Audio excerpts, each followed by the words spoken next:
Title: The Queen of Lavender Ridge. I moved into Lavender Ridge believing it would be a quiet suburban haven, just another stop on a career that demanded constant motion. I liked the wide driveways, the dogwood trees, the way neighbors waved from porches like it was the 1950s. I wasn't looking for trouble, but trouble found me anyway in the form of Nadine Garrett. Nadine was the kind of woman who believed power came from clipboard checklists and whispered complaints. She saw herself as the unofficial mayor of our street, complete with self-made HOA bylaws, a rotating crew of volunteers dressed like rent-a-cops, and the kind of smile that didn't reach her eyes. I tried to ignore it until she brought the fight to my front door. See, what Nadine didn't know or refused to believe was that I wasn't the type to be bullied. My name is Ethan Wallace. I'm a special agent with the FBI, and I don't take threats lightly. That morning started like any other, until a furious pounding shook my front door at 6:17 a.m., hard enough to rattle the glass.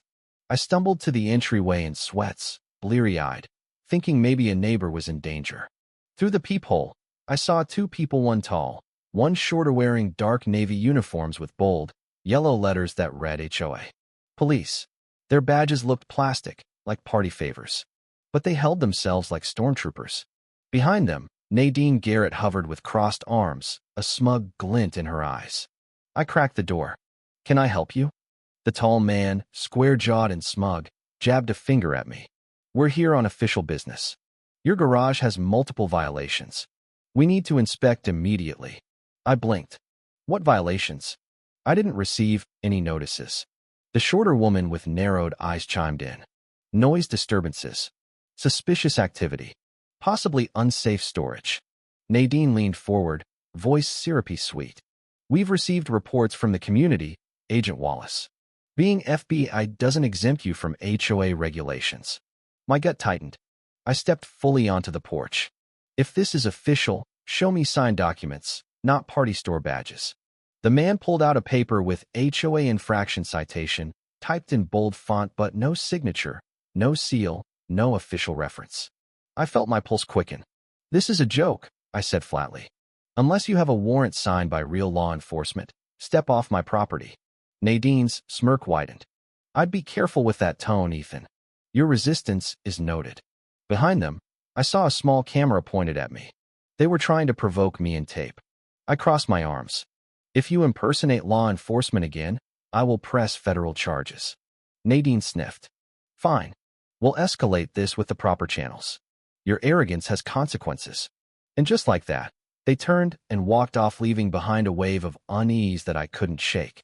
20 minutes later, my phone buzzed. My boss, Assistant Director Alan Mercer, was calling. That early? Never a good sign. "Get to the field office." "Now." "Is this about Nadine?" I asked, already grabbing my keys. "I'll explain when you get here."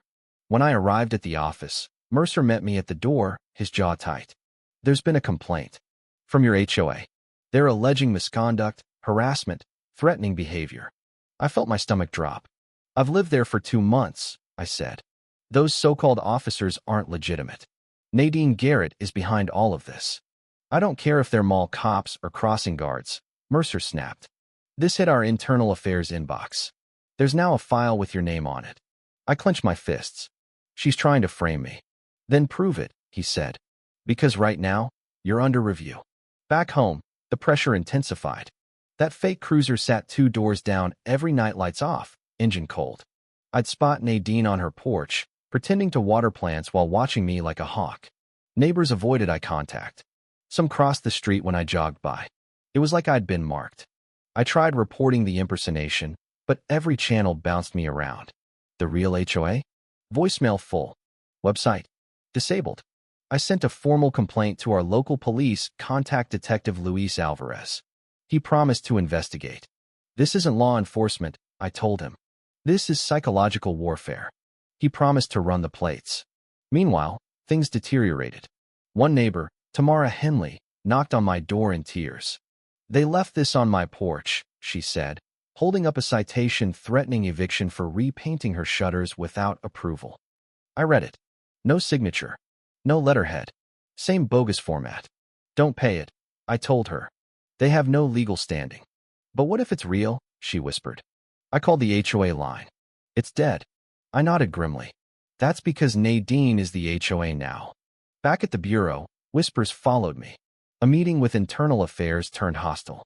They had printed statements from over a dozen neighbors. Allegations of threats, abuse, even one claiming I broke a lawn ornament in a rage. This is a coordinated smear, I insisted. But there was more. Nadine Garrettme, neighbor, was the niece of Deputy Director Howard Stratton, one of the top-ranking officials in the bureau. That's why she moved like a queen. Why doors closed? Why emails vanished? She wasn't just manipulating a neighborhood, she was weaponizing power. One night, Tamara called me in a panic. They're at my house. They're demanding I sign something saying you're the problem. I bolted over. Found the same fake officers pounding on her door. You again, one barked. I'm a federal agent, I warned. Leave, or I'll arrest you. One pulled zip ties from his belt. You won't get the chance. Then backup arrived. Alvarez. He stepped out of his cruiser, badge in hand. Gentlemen. Identification. The taller one hesitated. We're authorized by the HOA. Alvarez laughed. That's funny. Because I just confirmed your security license expired last year. You're trespassing. Tamara, do you want them arrested? Yes, she whispered. That was it. Alvarez radioed for backup. The fake officers fled in their cruiser, but he caught the plate.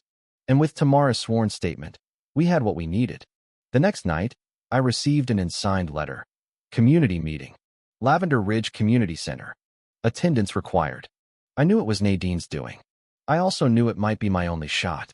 I showed up with a body cam, my phone set to record audio, and Alvarez waiting in the parking lot in case things got ugly. Inside, Nadine was already speaking. We've taken steps to restore order, she said, waving papers. Our HOA police have cited multiple violators. She gestured to me. Unfortunately, some refused to cooperate. I stood. Those citations are fake. The officers aren't licensed. You're running a scam, Nadine. Gasps rippled. She smiled tightly. You're just upset because you're not above the rules. I raised my phone. This is a recording from Detective Alvarez. The company you hired has no legal standing. No contract. No authority. Her smile cracked. Tamara stood. He's telling the truth. I was threatened. Forced to sign false documents. Others murmured in agreement. One neighbor pulled a citation from his wallet. This doesn't even have a signature. Someone else asked, where's our real HOA board? They resigned, Nadine snapped. No, I said. You pushed them out. Hijacked the structure. Used your family connections to silence opposition. Then Alvarez stepped in. Ma'am, I need to ask you to come with me. You can't arrest me, she barked. My uncle is under federal review, Alvarez replied. Along with your entire operation. She froze. Her fake officers had already fled. The room turned against her. One neighbor muttered, we should sue. Nadine was let out in cuffs. In the days that followed, the truth came to light.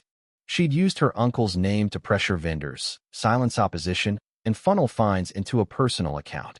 Her HOA police were part of an unlicensed firm run by a college friend with a record. The FBI cleared my record. Every complaint withdrawn. My name restored. As for Nadine, her uncle resigned quietly. She was indicted for impersonating an officer, fraud, and conspiracy. Lavender Ridge went back to normal. No more fake officers. No more midnight threats. Just quiet lawns, evening walks, and neighbors slowly starting to wave again. I still keep an eye out. Just in case. Because sometimes, the biggest threat to justice isn't outside the gates. It's living next door.